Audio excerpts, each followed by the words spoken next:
you know what? I've got one. Okay.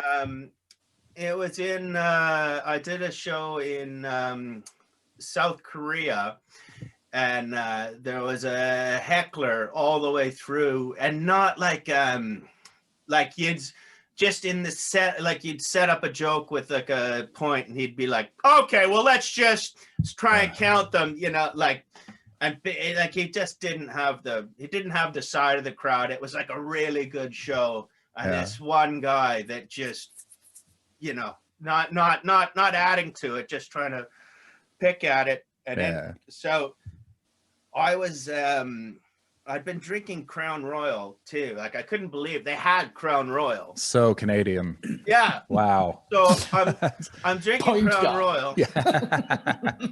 I do my last joke of the show. It's about the sex offenders registry. It's about like not wanting to sit beside a kid on a plane. If I signed myself up to the sex offender registry, would I not have to do that? It gets a big laugh and everything. After the show, I'm talking with some other dudes, and it's always like when everybody disappears, this dude shows up, and he was like, "Yeah, that joke you did at the end. That's why I'm here." And I was like, "What?" Yeah, that's why I'm in South Korea.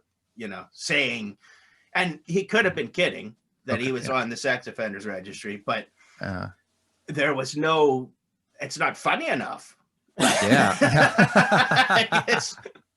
not like to have somebody think that about you. You'd think like, oh, and then the twist is like, no, sometimes I just go up and tell people I'm in the sex offenders registry. They love it.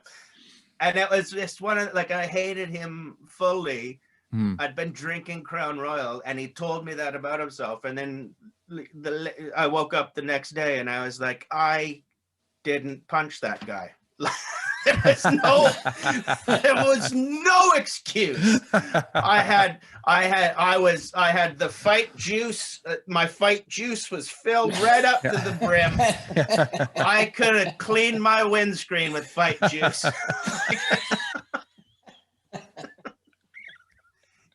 And I just forgot. I forgot to, I mean, it's partly. I forgot I've got these justice makers. Yeah, I got Kitty and Fiddle right there.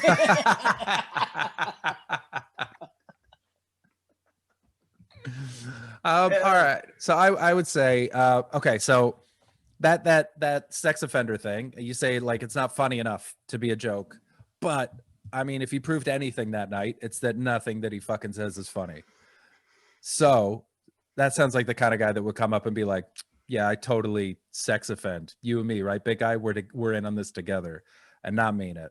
So that's probably bullshit. Feels like a weird time for him to trust you as well after fucking with you for the whole goddamn time. Feels like a weird time for him to confess to you and open up. Also, I mean, I don't know South Korea's laws personally, but normally when I'm gigging abroad, I try to make it a point not to fight anybody. Yeah. Because fuck no, every now and then you hear about some crazy law that is like, oh no, you can do coke on waitresses, but if you punch someone, you're going to jail forever. Like, no, but this is South Korea, and if the movies are anything to go by, any sort of situation at all, you can get in a big brawl as long as you use karate or some sort of martial art. As long as you're fighting crime, which technically I would have been fighting a criminal. He didn't touch you, Glenn. Yeah. No, I mean, you're right for not punching. There's like what would have been gained? He would have won if you'd wasted your fist on him. He would have been in your head for the rest of the fucking night. But as a result, sounds like you went out and had a great time. How was the rest of your night after that? Yeah, it was all right. Yeah, it was all right. Yeah, but and here's the thing: he doesn't get into my regrets now. He got in tier 2 at the back. I'd already had a good regret, and his regret had to be dusted off where he belongs. But if you'd punched him and say, was he like a small guy or was he pretty built? No, he was big. He's a big guy. And he came up saying he was a sex offender. Sounds like a glass jaw. I think you would have killed him. Oh yeah. Yeah. No, I had him. Yeah. He wasn't standing correctly to tell people he was a pedophile. Yeah. You wanna get square with that little lean in, but he was he looked like a thumb with legs. There's definitely no chance that he was doing that thing that an audience member will do of trying to make your joke back to you. That's what I think. That he was going, like, not just, oh, we're sex offenders together, but I pretended to be a sex offender to do that thing and it backfired, and now that's why I live here. Yeah, no, it was pretty. It was no, pretty he had already proven himself quite unfunny.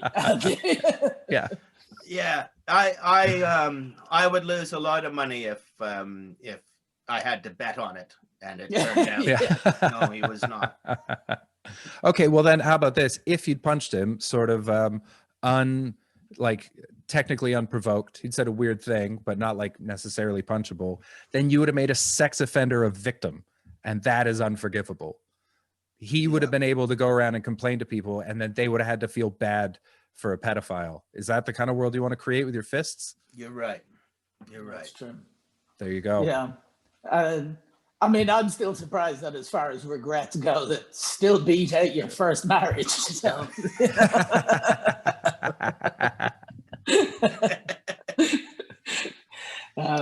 I don't think the show's long enough for that one. I don't know what way to score these ones. If you think that I properly explained it away, then you give me the point. There's a little bit of me that's just like, yeah, no, I think you could have fucking punched him.